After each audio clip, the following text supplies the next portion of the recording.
I doing the welcoming? Or are you doing it? Totally. You're the youngest and you touched it last. Welcome to MenSpeak Radio. I'm Bertie, that's Kenny. Today we're going to be talking about tips on staying sane during lockdown. So should we do the 30 seconds first? Yeah. Do you know what? Our ground rules rock.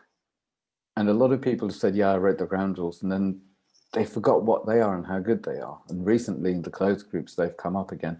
So maybe we should stick them here with this or as a comment or something. But I think, yeah, really worth. Check out the ground rules that Bertie's going to put as a comment that we have, Bertie and I. Do you agree? Yeah. Me too, because they're damn good ground rules. So once people have said, yeah, I totally buy the ground rules and that's what I'm checking into, then we do 2 minutes, but we're going to do 30 seconds because we're on Zoom radio. 30 seconds.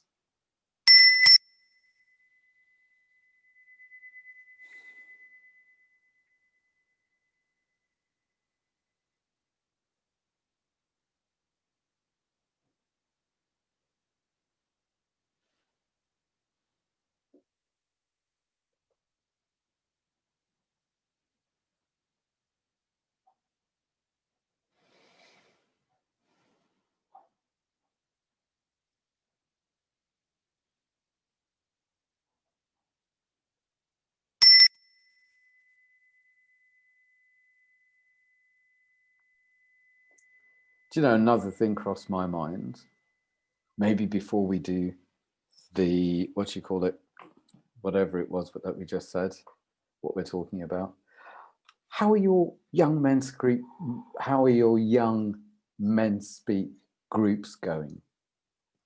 Going like better than I could have imagined, really. Like, yeah, it's there's a couple of guys in there. There's at least one who's just said how much he's changed, and you know, we've only met like maybe he's only been to about 10 groups, maybe a bit more than that. But he said that his dad like actually made a comment and said like, you seem different, you seem more confident and relaxed or something like that.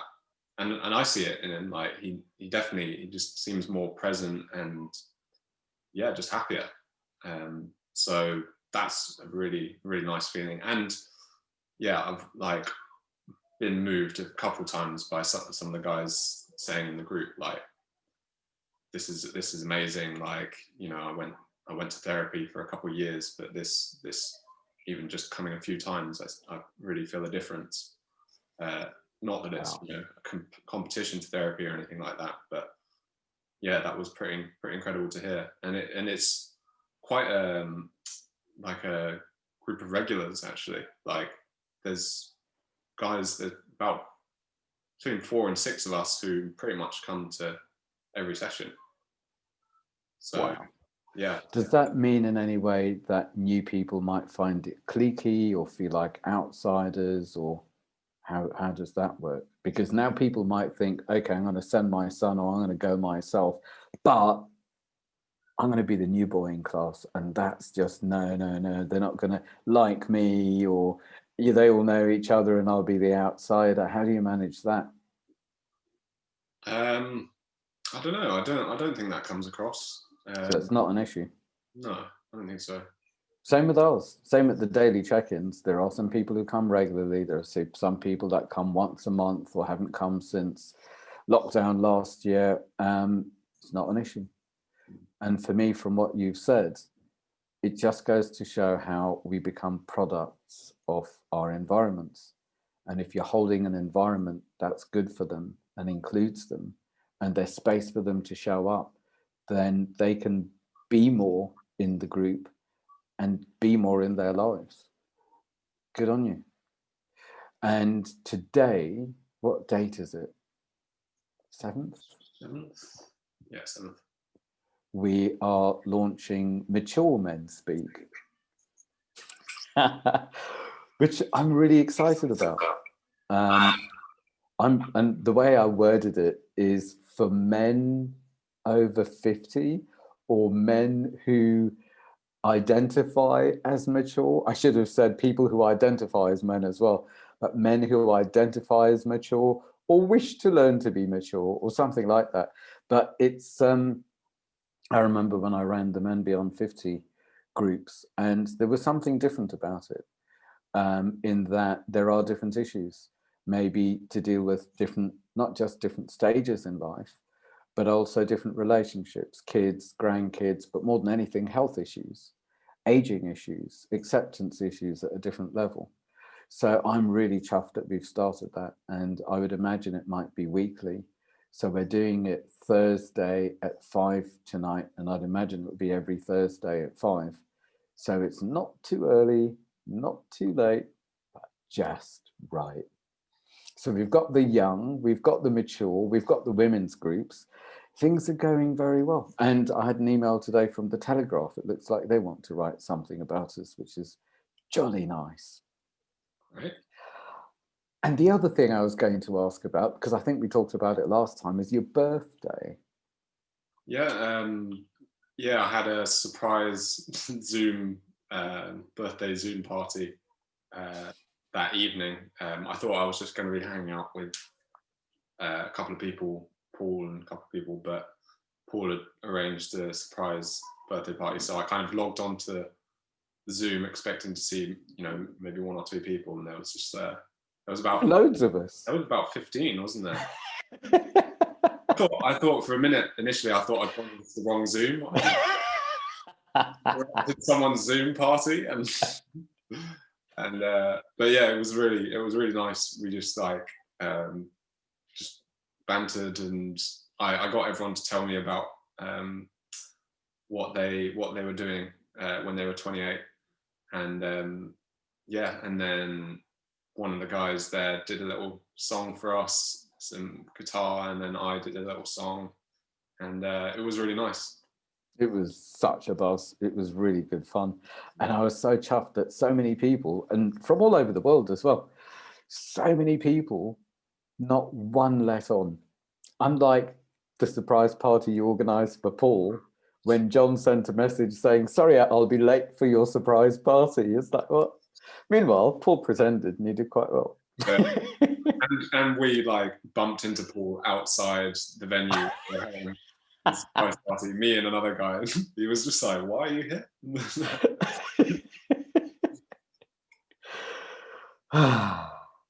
So should we do how you are, and then the tips for staying sane during lockdown? What do you mean, how I am? How are you? How am I? Yeah. Very well, thank you. I am very, very well. And I'm very busy because there are, I think we are now really, it's a lovely sunny day, but we are in the dark zone, and we're in lockdown. We have new tiers to our wedding cake, and it's not all sweetness and light. So it took me a while to even think about how I am, because I'm so involved with how other people are, whether it's personally or their businesses or their mental health. And there's a lot going down at the moment. And I think there will be a lot more going down very soon. I'm doing more and more work with corporates because of their teams. And what I love about the corporates is they're realizing that every man for himself is not going to be a good way to get people to compete and work faster, because people are dropping. It needs to be teamwork now. So they're getting me in to help get their people speaking, whether they're male or female. And it's working a treat. People are being more caring and sharing and fulfilled, and everyone's benefiting, individuals and companies. So I guess how I am is busy, and how I am is incredibly, incredibly lucky, because I have a good life. I have I live with my wife, and we are tuned, we're wired in a similar way, and we have good fun. I get on well with my my friends and family. I've got the MenSpeak community. I've got a lot of incredible goodness in my life. Seriously, seriously blessed. And I wonder, I hope I don't conk out. I feel it's important for me to stay healthy and keep serving for now. So yeah, damn good actually. Damn good. Very lucky. And you? I'm feeling pretty good. Like, I was listening to some of the, the music that I used to listen to when I used to go raving and everything when I was younger, earlier in the woods, and I had a kind of mini rave by myself. And What do you mean a mini rave by yourself? You haven't been taking strange, naughty substances and staying up all night throwing shapes, have you? No, I don't know. I was dancing to really good music and just Wonderful. feeling it. So it was really fun. And wonderful. In general, yeah, things are like really good. I just feel really good. I went to your Epiphany workshop yesterday, and that was just like really, really incredible. And yeah, it feels like lots of things are shifting for me. My mood does tend to change like the wind at the moment. So I can be feeling like really good in the morning, and then in the afternoon I feel really crap, and then in the evening I feel really good again. But at the moment, yeah, I'm really enjoying as long as I don't think about when's this going to end, or as long as I don't have any of those kind of thoughts like, oh, you know, I wish I could do this, or then I'm happy. It's just no issue for me. That was one of the things that we talked about yesterday, is coming from love rather than fear, but more than anything coming from presence rather than fear of the future, fantasy of the future, poking at the past. But here and now, things may as well be great because it's the present and it's pretty perfect. If I choose for it to be pretty perfect. Another thing I think we talked about that was really important yesterday was how normal it is to feel tired and sad and angry and frustrated and joyful and blissful and connected and everything else. And I'm sure, just as a lot of people realized after the consumption of Brussels sprouts and you know, windy weather, all things pass. All things will pass. Farts pass. Joy passes, fear passes, sadness passes, and these things are part of life. These things are normal. It's not about don't go anywhere sad. It might be contagious or it might stick, because fearing that feeds it. So yeah, all things will pass. So we're kind of getting into the topic then. Exactly. So what are your other tips for staying sane? So what's the title again? What's the title? How to stay sane during lockdown. How to stay sane during lockdown. Shall we do one each and see when we run out of ideas? So for me, I'm going to do the most obvious. How to stay sane during lockdown is connect. And this is like, for me, connect with other people, because otherwise I can get disconnected from reality. I can connect too much with the fears and fantasies in my head. But when I connect with someone else, then somehow it just breaks the spell and I am sane again. And I'm not going around in circles in my head. And even just saying something out loud, I put it in a certain order so someone, including myself, can understand it. And it's out. It no longer owns me. It's no longer just like torturing me. So for me, it's break the spell and connect, speak it out, which is why we're holding the daily check-in groups and everything else. But connect with a friend, connect with, there are so many groups and things online, connect with a stranger, connect with anyone or anything, preferably someone live that you can get a response to. But I think what you did, connecting with music and with, I'll let you do that one. You can have that one as your next one then, if you like. Can't pick it for me. Okay, then I'll have that back and you do your own. Go on, you do your work and I'll do that as my number 2. The thing that came to me was like accepting tiredness, and we kind of touched on it, but basic needs. I think, like, I remember I was feeling crappy the other night, and I couldn't figure out what it was, and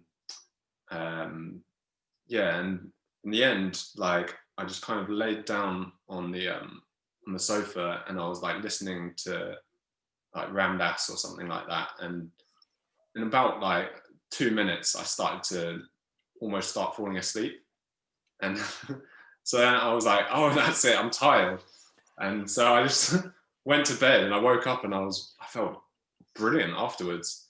So, like, yeah, sometimes just sleep for me, and it's not like I'd had a lack of sleep the night before. It was just that I needed extra sleep. So important. My wife, what was it, day before yesterday, about 4-ish or 3-ish, and she was just looking tired and squeezing energy out of herself, and I just kind of scooped her up and said, it's time for a nap, and we walked to the bed, and after a little nap, she was just bright as a button. Pushing for energy like that is just like, that's self-harm. It's not fair. It's so not fair. It's time to sleep. Nice one. So I'll take that one back. Connect with music. Get funky. I'm very lucky because of my inner DJs. They play the most outrageous things sometimes. But other than that, it might be just something I put on YouTube or a CD or something. And preferably, it's like you were saying you were dancing. Great to be dancing. Do you know, so many people are shy to even dance in their own room. Meanwhile, other people can't wait to get, you know, do their own striptease in front of the mirror, grab a hairbrush and start doing a Freddie Mercury type thing. But whatever it is that music does, music has saved my life. In my days, when I was a messed up boy with OCD and Tourette's and all of my other body dysmorphia and stuff, it really did save my life. And these days, people are spoiled. You can press a button and listen to anything. In those days, we had to make friends with people we didn't like because they had a good record, and we'd cross town to listen to it. Totally different kettle of fish. But now, my God, bit of movement, even if it's the housework or something, just music. And I guess it's the environment, like you were saying with like we were saying with the groups. It's a great environment to be a product of. So if I'm on a downer inside, play that funky music, and then my environment's like, of course it's going to funk me up and change my mood and everything. So yeah, I'll nick that one from you. Back to you. This one, I don't know if it's about staying sane, but it's like a bit more than that. It's a bit extra. So I'm reading this Atomic Habits book by James Clear, and he talks about changing habits. Really, the best way to go about it is to change your identity. So instead of saying I'm quitting smoking, you say I'm not a smoker. Mm-hmm. And in the same way, in the positive, so instead of saying I'm crap at dancing, but I like to do it, say I'm a dancer. And I've been having the first online dance class. I'm doing like a 5-week online dance course, and I started that yesterday as well, and that was really fun. And I could feel myself being self-conscious, but when I thought about that, and I thought, actually, what if I were a dancer? Then suddenly I felt a lot more free to kind of put everything into it, and I was just less self-conscious and less sticking to old habits and things like that. But this lockdown, I've really thought about that. I've made a list of like who I want to be, and in it is stuff like dancer, singer, and astronaut. No, not Time Lord by the sounds. If you're traveling to the future and bringing it now and giving yourself permission, then surely you're allowed Time Lord, maybe in lowercase. Sure, all right, I'll do that. And also Spanish speaker, and musician. And from that, I can then think about the habits I want to have with that. So that means I want to practice singing a bit every day. I want to practice my guitar a bit every day. I want to practice dance a bit every day. And before I know it, my day is like filled with stuff that I'm really enjoying. And I also feel like I'm working towards something, the person I want to be. So yeah. I don't know how this fits in, but I'm going to say it out because I haven't thought it through. So there was a meeting that you were in recently, and in that meeting, there was something that wasn't right for me about the energy of it, about the vibe of it, and I think some of the people in the meeting made it more about, because one of the things we were talking about was money, where for me it wasn't about money, it was about the environment. It didn't feel in alignment to me. And then, as I do, and this is one of the things we very often talk about in the groups and everything, is follow the feeling. So after the meeting, I kind of thought, well, what was that? I can accept that the vibe itself in the meeting wasn't right. And it's going to be great to, when we have this meeting every week, talk about, okay, so what wasn't right? And let's get back in alignment and remember who we are, rather than be distracted by the shoulds and the pressures and the money and the dramas. So I thought, okay, that's going to happen. But there's a gift here. If something didn't feel right, I want to make sure that I know what's going on.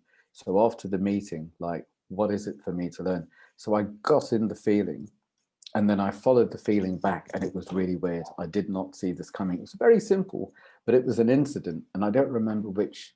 Well, you could probably tell me from the language, but I was in some country, probably Spain or the Canaries or somewhere, with my parents. My brother may or may not have been there, and we were the only, as usual, as very often, the only people of color around. And we were in a shop, and I remember I bought a book and I paid for the book. I had the receipt in my pocket, whatever. And then I went back to my family who were buying other things. And a little boy noticed me go around. A little boy, like he was in the bit that you put children in and their legs dangle in a shopping trolley. All right, yeah. So little. And it's, I guess, something that I've experienced where, and a lot of people of color have experienced, is we are thieves unless we prove ourselves otherwise. We are a danger or a threat unless we prove ourselves otherwise. And what was ringing through my head, and it did get embarrassing after a while in that incident in the shop, is the boy was obsessed that I stole this book. And he kept shouting, "Le libre, le libre," and he kept pointing and looking around, waiting for, the authorities or a grown-up to probably chain me and whip me or whatever it is he wanted to happen. But it was that it got under my skin, in that I thought, did I steal it? Well, of course I didn't steal it. I remember paying for it, and I've got the receipt.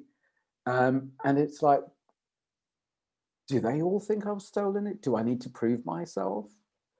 Or what? Something wasn't right. Something really wasn't right. And it was that feeling. It was very strange. So the tip here is follow the feeling back to see what's being triggered, because then there's safety and security and sanity in the moment. Because otherwise, I might get lost in the drama of things, or lost in thinking it through, or what's unjust, or making an issue of it.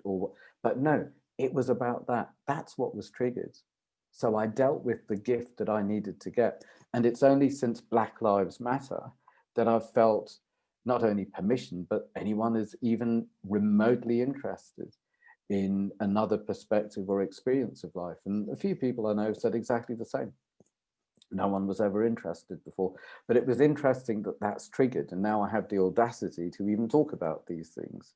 And I think for some people that might be interested, what a gift to realize it's a different experience for people, especially considering, most people say, oh, I forget that you're not white because blah, blah, blah.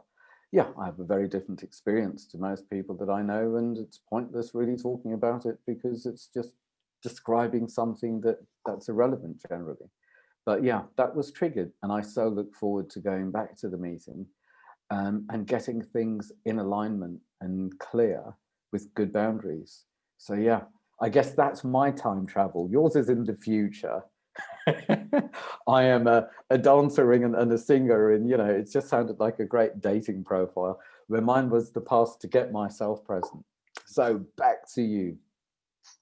Yeah, that just reminded me of I was doing some I put a message on Nextdoor, the website, about doing some I was looking to do some walking my neighbor's dogs. I was bored during lockdown. I like dogs, and I thought it'd be a nice thing to do, to offer, to walk people's dogs.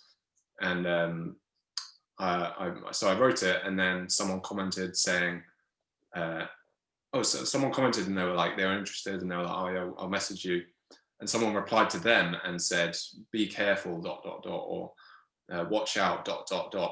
And I was like, what, why? And I thought about it, and it's probably, I don't know, maybe that's some way that people scam people out of their dogs or something like that.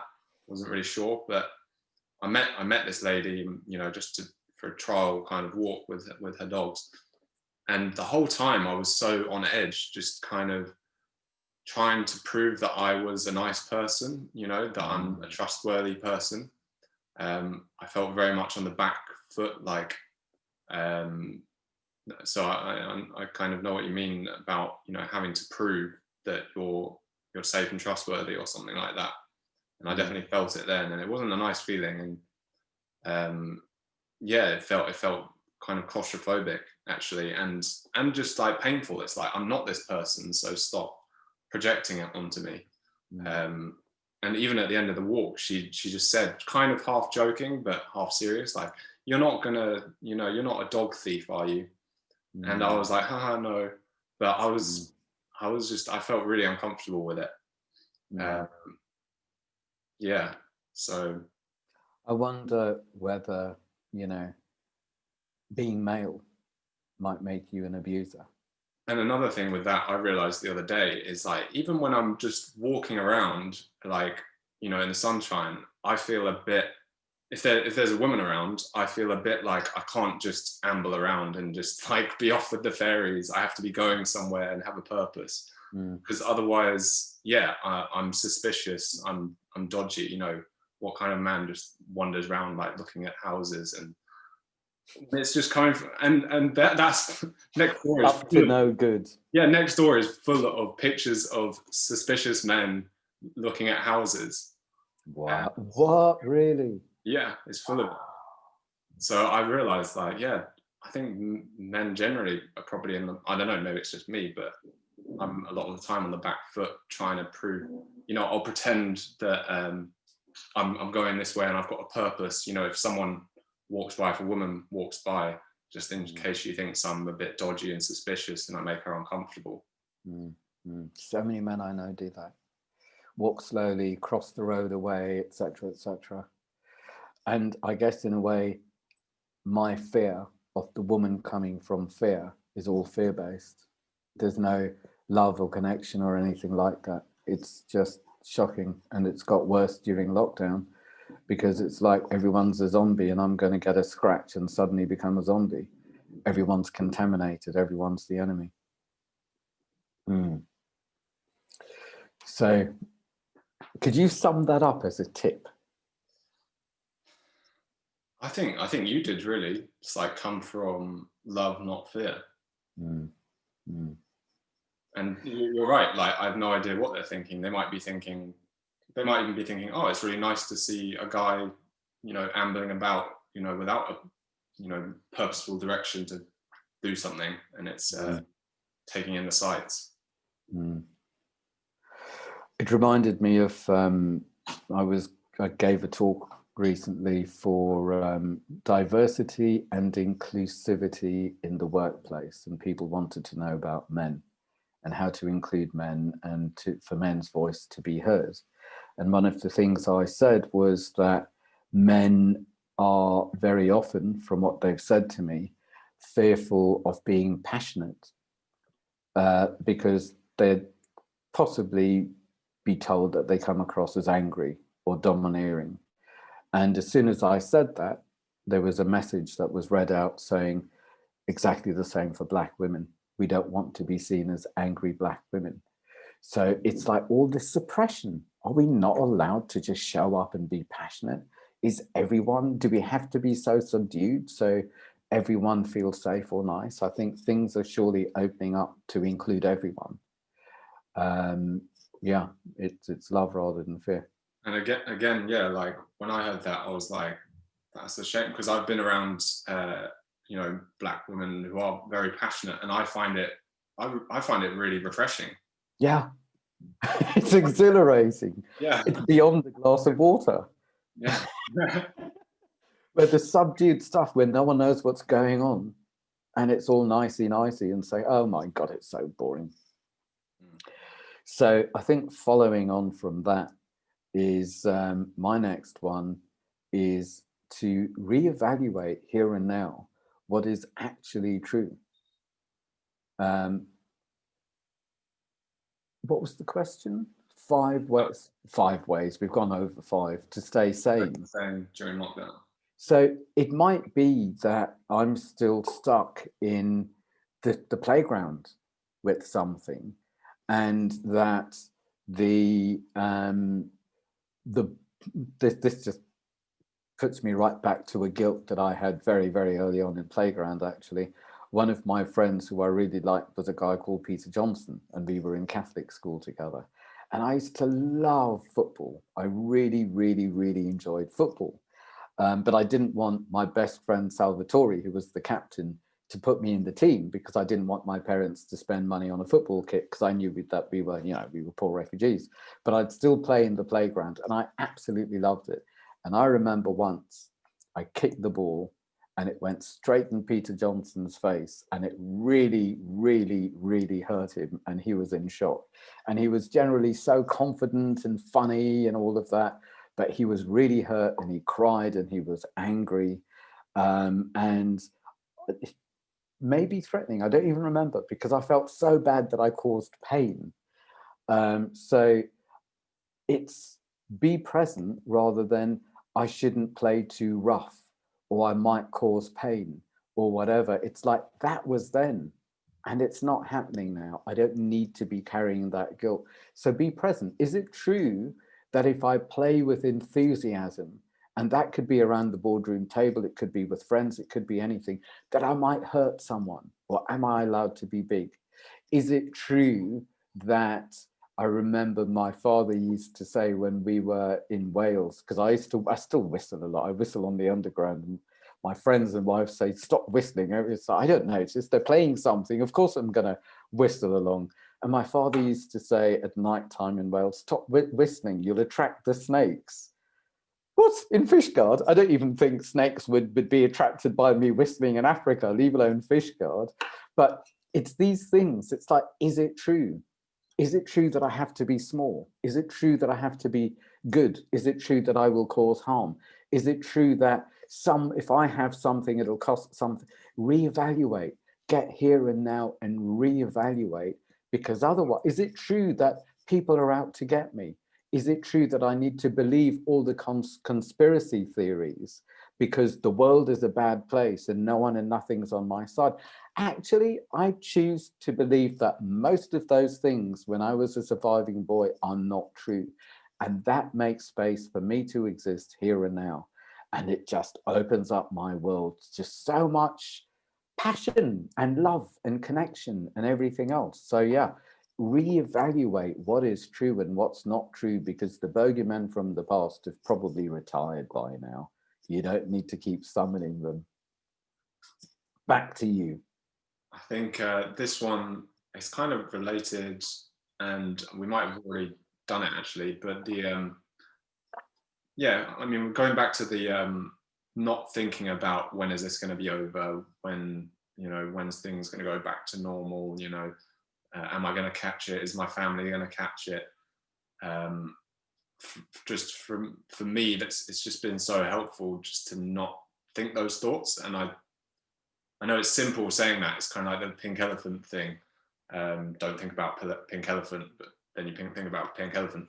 But I think the thing that really helps me is, or it definitely used to help me a lot more, and now it's kind of, I just use it automatically, but was your thank you for reminding me of who I used to be kind of technique, or whatever you want to call it. Mm-hmm. So when I start thinking about those kinds of thoughts, to take a deep breath and then say to myself, thank you for reminding me of who I used to be. Or I'd also sometimes just say, that's the old me, and just kind of leave it in the past. And then to engage with something that brings me alive and that makes me happy, or that engages me, or at least leads me towards a more positive outcome, like calling a friend or something like that. That's been, just the practice of that, because it's definitely a practice. But it just gets easier, and it gets easier. And now I think I do it automatically. And I generally more of the time have, more joyful thoughts than fearing thoughts. Sounds like you've taken charge of your mind rather than letting it go down the old survival places or fear places. Brilliant. And I'd also say part of that was just engaging my senses as well, like, with incense, or what is, like, I've got like a spray with just water and eucalyptus that I'll spray every now and again, and opening the window, like I open the windows pretty much every day. So yeah, engaging senses as well. Nice one. So, weird one from me, floss. And I'll tell you why I say floss, and it's not all about floss, but it reminds me, what's that song, Sunscreen, something about Ben something or other, or Bob Sinclair. Is it Bob Sinclair? Sunscreen. I'll stick it in the Zoom. But one of the things he says is floss. And for me, this is all about self-care. And when people get sad or even depressed, washing can go out of the window, moving can go out of the window, and certainly toothbrushing can go out of the window. And one thing that I've never heard talk about is the number of men, I don't know about women, the number of men who have been depressed or not got out of bed for a while, and they haven't brushed their teeth, and then they've got gum disease, and then they've lost some, if not all of their teeth. And it's just shocking, because that is like, what do you do with that? Spend your life savings, if you have any, on implants, or go around with dentures, or by the way, do you remember that guy, old guy that came from Australia? And he came to Men Camp one year, and he was saying something about, when they do whatever men's retreat processes, how embarrassing it was for him to be standing in front of a man and challenging him and shouting at him, and his teeth went flying out. OCD attack. But it's not cool for your teeth to fly out when you're having a word with someone. So floss, brush your teeth, wash, eat, drink water, move a bit, change your bedclothes. For the sake of it, clean the place. It feels so, this is back to the environment, I guess. Take care, just basic self-care. And I know, so this is so often said in the groups, and I feel it, that sometimes when I'm on a downer, the little boy in me wants my fantasy mummy or daddy or this guy or whoever to just show up and take care of the little boy in me that just needs to be nurtured and be told that it's going to be okay. And, here's a little treat. Here's some, a warm cocoa and a special biscuit, and it's going to be okay. And the number of men who dig their heels in and say, I'm not moving from here until someone rescues me. And the little boy just wants to be rescued. Well, I think this is where the man in us or the adult in us needs to show up and take care of that child. And for fuck's sake, floss. That was a weird one. Eh? Back to you. Oh, it's a good one. And yeah, definitely. Like whenever I replace my bed sheets with fresh sheets, it's just like I just go to sleep smiling. Just like it's just so nice. So yeah, just having clean stuff that smells nice, and definitely. I don't know. I think I'm running out. Go on, squeeze one out. Think back to when you thought you were losing your marbles. What did you do? I think one of the biggest things I did actually was let myself fall apart. And, you know, I suppose as long as you've got somewhere, some people or something that you can say, I'm falling apart to, then yeah, for me, I fell apart a few times, and it was just like, just a feeling of just letting go and just like, I can't, you know, keep pretending that this is, you know, fine, or can't keep pushing and trying to soldier on anymore. It was just like, I just feel like just giving up and just, yeah, falling apart. And I was very honest about that, you know, in the groups and with my closest friends. Like I said to Yogesh, one of my closest friends, like, if I fall apart, will you be there for me? Just because that's just what came up. And he didn't even need to say anything. It was just the act of saying that and asking that. It was kind of like I'd let my inner child speak. And that was amazing. Yeah, like after that, because after I fell apart, then I would kind of gather up again, but gather up better. So yeah, allowing falling apart. Breakdown before the breakthrough.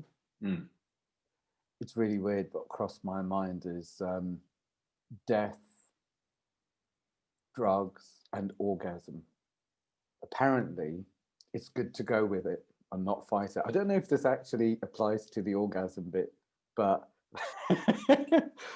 why stay in that tension and torture yourself in that place rather than going through?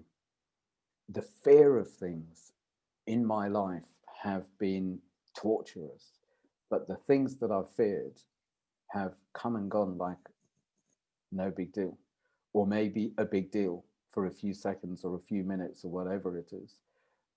But why spend hours or months or a lifetime fearing something that's going to just pass in a few minutes? What would you say for people who haven't got friends like you've got? Go to the groups and just make contact there. And I mean, they're on every day, so you can just say, I feel like I'm falling apart. Can someone, I don't know, just be aware or something like that. Right. On that note, for me, it will be tell the truth. And people very often, I find, don't know the truth. But by opening their mouths and starting to talk, at least it's letting some babble out to find out what the truth is. And I'd say in the groups, people find out by beginning to talk and hearing other people's experiences and learning from there. So many people don't know how they feel or what they want or what their needs are. So it's like, speak it out and find out the bottom line. Not I need a girlfriend, I need to go on holiday, I need to earn more money. Those are the fixes. But what is the real need behind? Is it, I need to feel connected, I need to feel safe, I need to just know that I will have enough, or I need, what is behind this money and status? And do you need a girlfriend, or do you need love, or do you need to be held, or Or is it your status and you need someone pretty on your arm so the other boys think that you're cool enough to have a pretty girl? Like, you know, then if you know that, then you can really start to reevaluate things. But tell the truth, and maybe that's explore the truth. And telling the truth might be, right now I feel angry. And what I love about that is it's out. What really bores me and pisses me off at the moment is the way people second guess, well, if I say right now I think angry, then that person might think I'm angry at them. That person might think, well, no, I'm the angry one, so he's going to fight me for anger. That person's going to try and fix me or save me. That person's going to be like all weak and needy because he doesn't like that I'm getting attention because I'm angry, and he always gets all the attention because he's so broken. And all this second guessing, oh, I'm not going to say I'm angry, I'll just say, fine.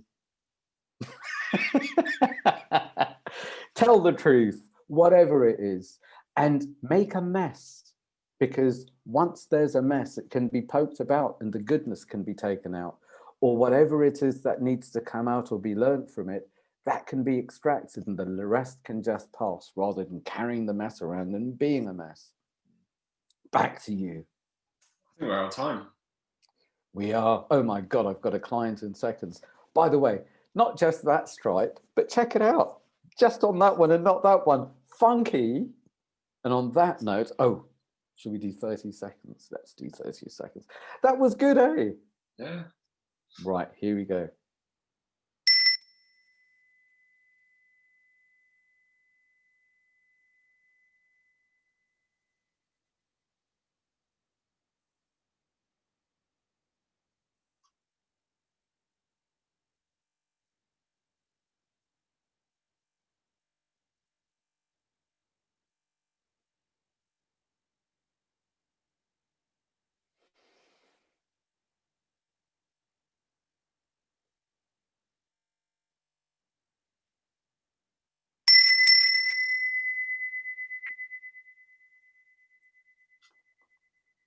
On the dot. Yeah. Right. I'll see you very soon. I won't see you at Mature Men Speak tonight. But I identify as mature. Yeah, we'll be the judge of that. Catch you soon. Yeah.